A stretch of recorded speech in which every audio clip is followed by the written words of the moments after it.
సిప్ల వైపు కొంతమంది వెళ్తుంటారు, లంసమ్ అమౌంట్ ఉంది కదా, అన్నీ కలిపి ఒకేసారి ఇన్వెస్ట్ చేద్దాం. మీరే సజెస్ట్ చేస్తారు? కొంతమంది పెద్ద మొత్తంలో డబ్బు వచ్చినప్పుడు ఒకేసారి ఇన్వెస్ట్ చేస్తూ ఉంటారు. ఒక 6 నెలలు ముందు పెట్టారనుకుందాం, సెప్టెంబర్ అక్టోబర్ అలా పెట్టారనుకుందాం, వాళ్ళ అమౌంట్ -20% కూడా అయితే. సో లంసంలో ఏంటంటే మనం మార్కెట్ని టైం చేయగలగాలి. ఇప్పుడు టైమింగ్ అన్నారు, దాన్ని ఎలా ఐడెంటిఫై చేయొచ్చు అంటారు? మార్కెట్లో మనకి 2 ఇండెక్స్లు ఉంటాయి, నిఫ్టీ 50, సెన్సెక్స్ అని. అంటే మనం కనుక మార్కెట్ని కరెక్ట్గా టైం చేయగలిగితే హ్యూజ్ ప్రాఫిట్స్ వస్తాయి. కానీ టైమింగ్ కనుక రాంగ్ అయితే హ్యూజ్ డివాస్టేటింగ్ ఎఫెక్ట్ ఉంటుంది. సో రెండింటికి అయితే ఉన్నాయి, అడ్వాంటేజెస్ ఉన్నాయి, డిసడ్వాంటేజెస్ కూడా ఉన్నాయి. రెండింటికి వాటి ఓన్ అడ్వాంటేజెస్ ఉంటాయి. నమస్తే, నేను Kavitha, welcome to I dream.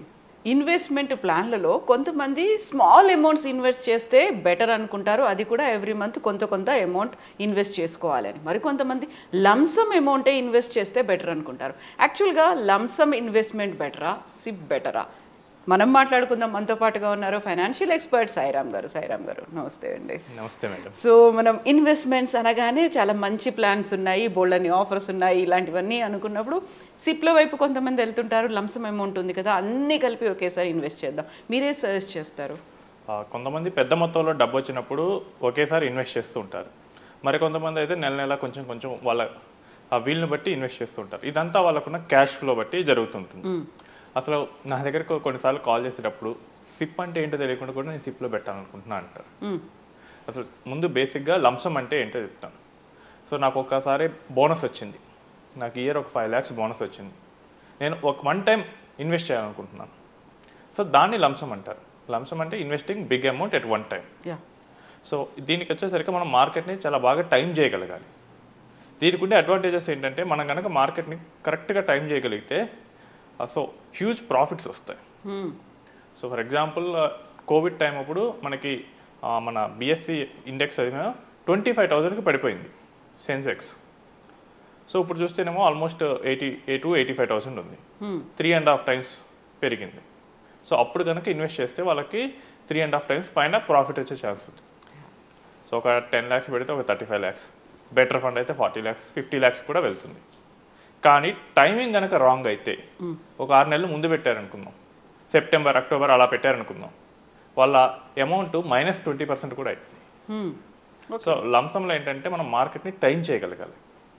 Timing కనుక రాంగ్ అయితే హ్యూజ్ డివాస్టేటింగ్ ఎఫెక్ట్ ఉంటుంది. అండ్ లంసంలో ఉండే మేజర్ అడ్వాంటేజ్ అంటే ఆ కాంపౌండింగ్ అనేది హోల్ అమౌంట్ మీద జరుగుతుంది. నేను 10 lakhs ఇన్వెస్ట్ చేస్తే 10 lakhs మీద కాంపౌండింగ్ జరుగుతుంది. అన్లైక్ సిప్స్లో మనకేంటంటే ఒక్కొక్క చిన్న ఇన్వెస్ట్మెంట్ మీద జరగటం కాకుండా ఇక్కడ మొత్తం జరిగిపోతుంది. అండ్ దీనికి డిసిప్లిన్ ఏం అక్కర్లేదు. ఓకే, సిప్కి ఏంటంటే లాట్ ఆఫ్ డిసిప్లిన్ కావాలి. ఇన్వెస్టర్లో లోపించేది ఏంటంటే చాలామంది కామన్ ఇన్వెస్టర్స్లో డిసిప్లిన్ ఉండదు. స్టార్ట్ చేస్తారు, ఒక 2 ఏళ్ళు చూస్తారు, తర్వాత టైట్ అవుతుంది, ఆపేస్తారు, మళ్ళీ వాళ్ళకి నచ్చినప్పుడు స్టార్ట్ చేస్తారు. కంటిన్యూయేషన్ అనేది మిస్ అవుతుంది. ఈ డిసిప్లిన్ ఉండదు అనుకునే వాళ్ళకి ఏంటంటే లంసమ్ పెట్టుకుంటే బెటర్. ఇక్కడ ఏంటంటే ఈ కమిట్మెంట్స్ ఏమీ ఉండవు, ఒకేసారి పెడతాం కాబట్టి కొంచెం బెటర్ గ్రోత్కి ఆపర్చునిటీ ఉంటుంది.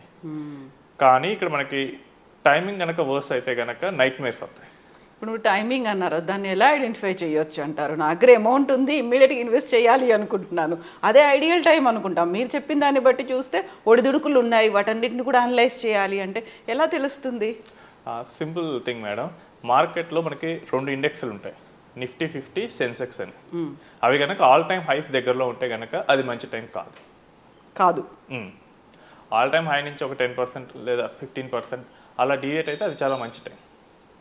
So it's simple rule. మనకి last time all time high 85,000. సో 85,000 సెప్టెంబర్లో రీచ్ అయింది. అప్పుడు కనుక ఎవరైనా ఇన్వెస్ట్ చేస్తే అది రాంగ్ టైం. జనరల్గా మార్కెట్స్ ఏంటంటే ఆల్ టైమ్ హై రీచ్ అయిన తర్వాత కొంచెం కరెక్ట్ అవుతాయి. ఓకే, ఆ కరెక్షన్ ఎంత అని ఎవరు చెప్పలేరు. ఒక్కోసారి 2%, 5% వరకు కరెక్ట్ అవ్వచ్చు, మళ్ళీ వెంటనే వెళ్ళొచ్చు.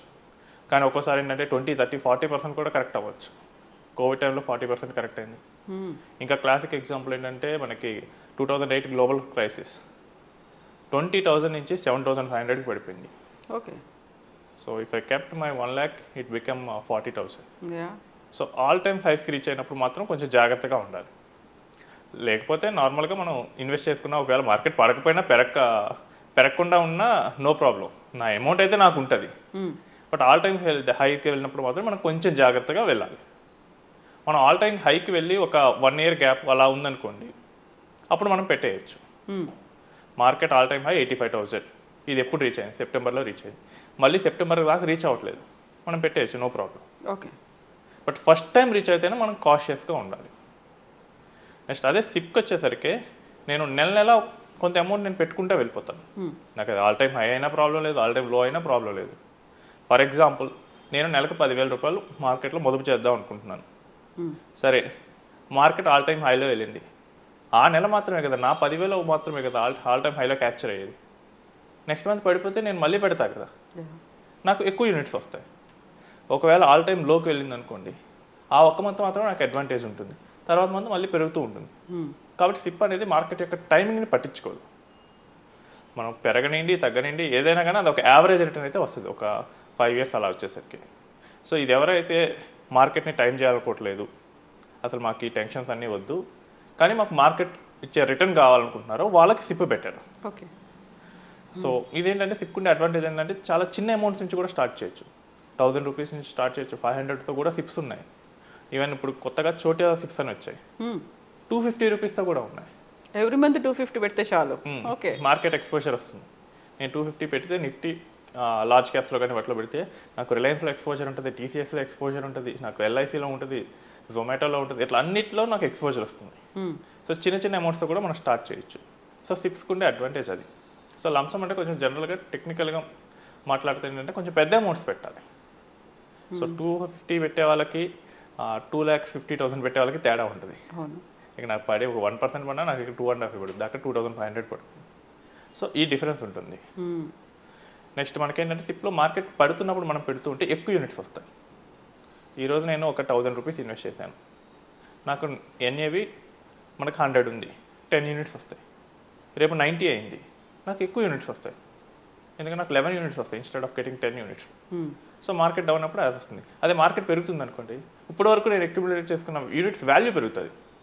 సో ఇప్పటి వరకు నేను ఒక 20,000 పెట్టాను, మార్కెట్ పెరుగుతుంది, 20,000 నుంచి 21,000, 22,000 అలా నా ఇన్వెస్ట్మెంట్ పెరుగుతుంది. సో అది బోత్ వేస్ ఆ బెనిఫిట్గా ఉంటుంది. కానీ ఒకే ఒక డిసడ్వాంటేజ్ ఏంటంటే సిప్స్లో మనం కాంపౌండింగ్ చూడాలంటే 10 years పైబడి ఉండాలి. నాకు లంసంలో అంత అక్కర్లేదు, నాకు 4-5 years ఉంటే నాకు ఎఫెక్ట్ వచ్చేస్తుంది.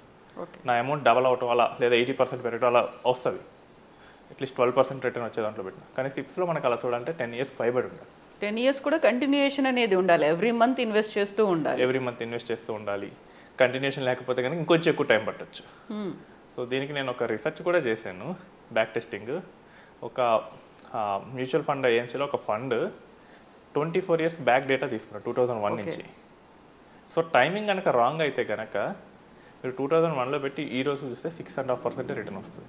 Almost 24 years.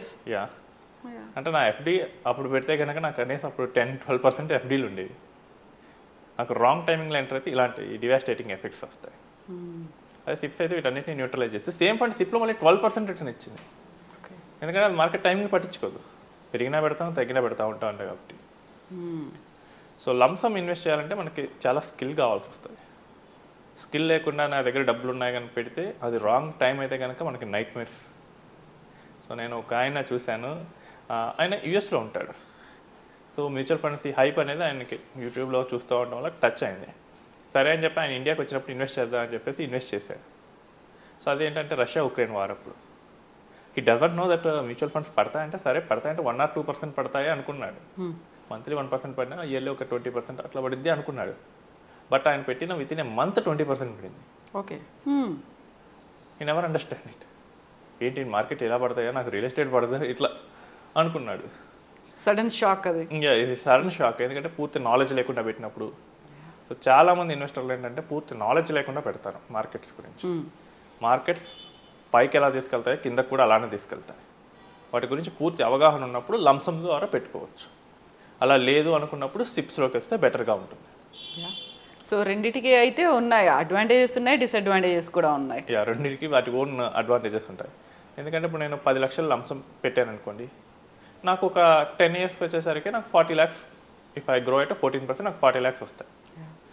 సేమ్ నేను మంత్లీ 10,000 పెట్టాను అనుకోండి, సో నేను 10 yearsకి వచ్చేసరికి ఆల్మోస్ట్ 12 lakhs పెడతాను. బట్ నాకు ఇక్కడ వచ్చే అమౌంట్ 24 to 25 lakhs మాత్రమే. అంటే నాకు లంసంలో ఒక ఆల్మోస్ట్ ఒక 15 lakhs ఎక్కువ వచ్చింది. ఎందుకంటే నా లంసంలో నేను నా డే 1 నుంచి నా 10 lakhs పెరుగుతుంది. ఇక్కడ ఏంటంటే నా డే 1లో నా 10,000 ఉంది, నెక్స్ట్ ఫస్ట్ మంత్ తర్వాత 20,000. సో నాకేంటంటే నా అమౌంట్ మార్కెట్లో ఉన్న టైం తగ్గుతూ ఉంటుంది. సో లంసంకి వచ్చేసరికి ఎక్కువ టైం ఉంటుంది. సో నేను కరెక్ట్ టైం చేయగలిగితే lump sum is the best. So ఇప్పుడు మనం ఉన్నటువంటి ఇన్వెస్ట్మెంట్ని బెటర్గా ఎలా ప్లాన్ చేసుకోవచ్చు అంటారు?